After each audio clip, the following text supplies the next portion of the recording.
Assalamualaikum warahmatullahi wabarakatuh. Saya Amara dan rekan saya Valinas dari SMP IT Nur Hidayah Surakarta.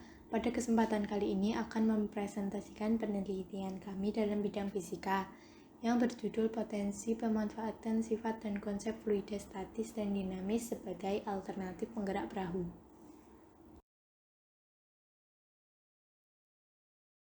Apa sebenarnya yang dimaksud dengan fluida statis dan dinamis itu? Pada dasarnya, fluida adalah zat yang dapat mengalir, sehingga yang termasuk fluida adalah gas dan cair. Berdasarkan pergerakannya, fluida dapat dipisahkan menjadi dua, yaitu fluida statis untuk fluida yang tidak bergerak, dan fluida dinamis untuk fluida yang bergerak.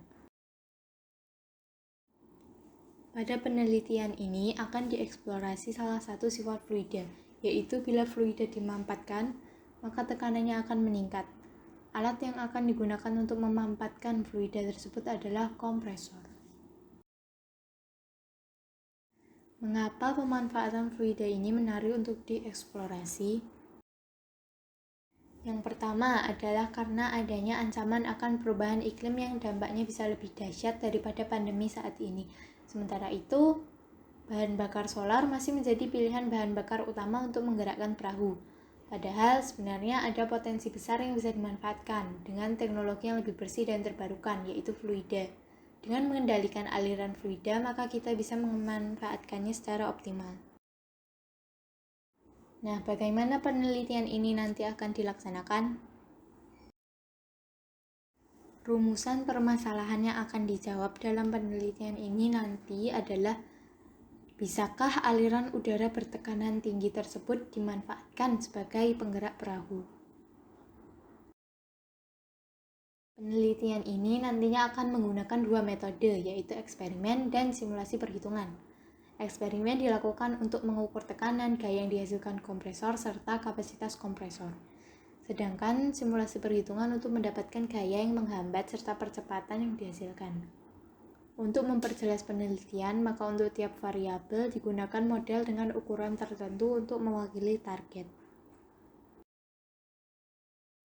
Metode analisa yang digunakan adalah dengan A. Membandingkan antara gaya dorong dan gaya hambat. B. Membandingkan antara gaya total, waktu, dan percepatan yang dihasilkan. C. Membandingkan antara volume tabung, kapasitas optimal, dan debit. D. Membandingkan antara kapasitas pengisian dengan debit aliran.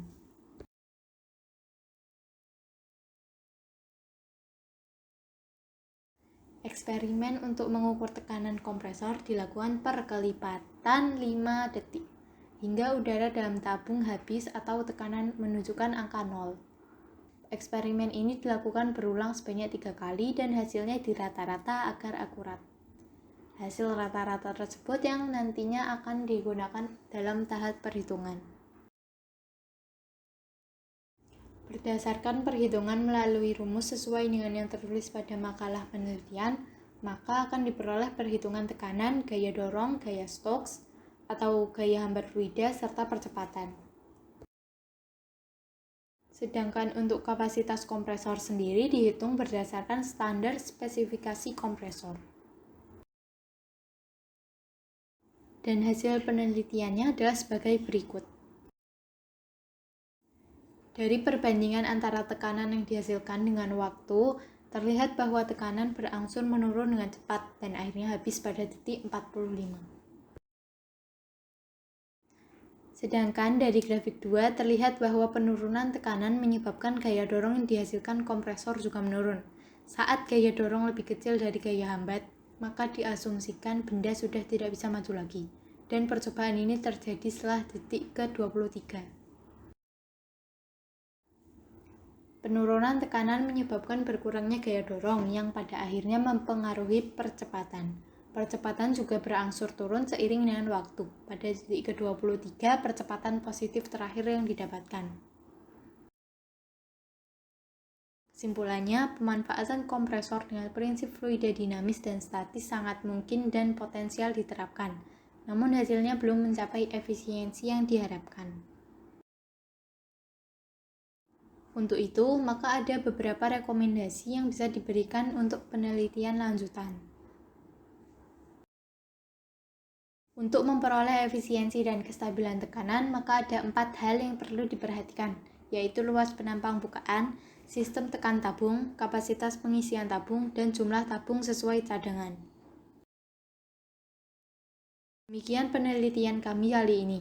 Semoga bermanfaat. Wassalamualaikum warahmatullahi wabarakatuh.